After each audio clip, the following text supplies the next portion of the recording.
In previous videos, I've shown you how to create components to reuse things over and over again. For example, like this cutting board and this little MacBook. When we created these components, we just created them and we didn't really set any of the options because these particular components just generally get put on countertops and they're pretty easy to use. In this video, I'm actually going to show you how to glue a component to a surface.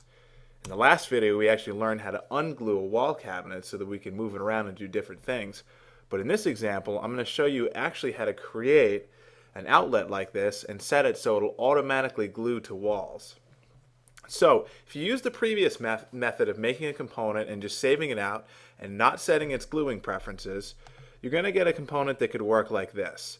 It'll come in, it'll be attached to your mouse pointer just like these other components that we created, but it's not smart enough to know that it needs to stick to a wall. So you'll end up with a frustrating situation like this where you go to set this outlet down in this wall and it's halfway inside the wall. And then to get it to work, you have to pull it out, click it again, set it back down against the wall. Not really the most efficient way to model. And what's worse is, since this component has no intelligence, if we go to put it up against a wall that's facing the other direction, you're going to get an even worse problem like this. So what I'm going to show you how to make is an outlet that actually works like this, where it knows it's up against the wall, and when you get to a wall that faces a different direction, it automatically glues itself to the adjacent wall, which makes it really, really easy to use. So first thing you need to do is draw the component. Next thing you need to do is highlight it all, right or secondary click it, and do make component just like we've done in all the other videos. Here though, we're going to do things a little bit differently. We'll give this a name, we'll call it outlets glued, and we're going to say glue to any. And that means that it will glue to any surface, a horizontal surface, a vertical surface, or even a slope surface. We're going to say set component axes, because right now, if you look down here at this outlet, you can see this gray plane. That's the plane that this component is going to glue to. So what we want to do is get that gray plane so that it's lined up with the wall, which is ultimately what we want this outlet to stick to. So we're going to say set component axes.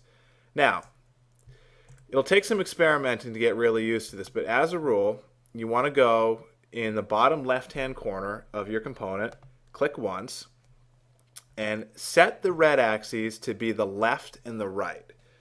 Okay, so I'm going to go along the bottom here like this. And the green axis rather, I'm going to point it up from the bottom. So now you see that gray plane is now up against the wall, and the origin of the red and the green line are on the back of this outlet, which means it will stick to the wall and stick out from the wall instead of be inside like that previous component that we made. This is going to take a little experimenting to get used to it, but if you just remember, bottom left-hand corner of your component, red is always left and right, and green goes up and down on your glued component. You may have to refer back to this video for it to really stick. So we're going to go ahead and create this component. And now I'm actually going to right-click this and save as, and I'm going to save this component in that favorite components folder that we made in a previous video. So we'll save it as outlet glued, and we'll go ahead and replace it. So now in my favorite components folder over here, I have outlet glued. If I click that, it'll bring it in, and it will automatically glue this outlet to any surface that I set it on. So really cool way to make components like this. You can do this for picture frames, light fixtures, wall-mounted cabinets, even floor-mounted cabinets, faucets, any sort of thing that you want to automatically stick to a wall. This is a really, really handy way to make components.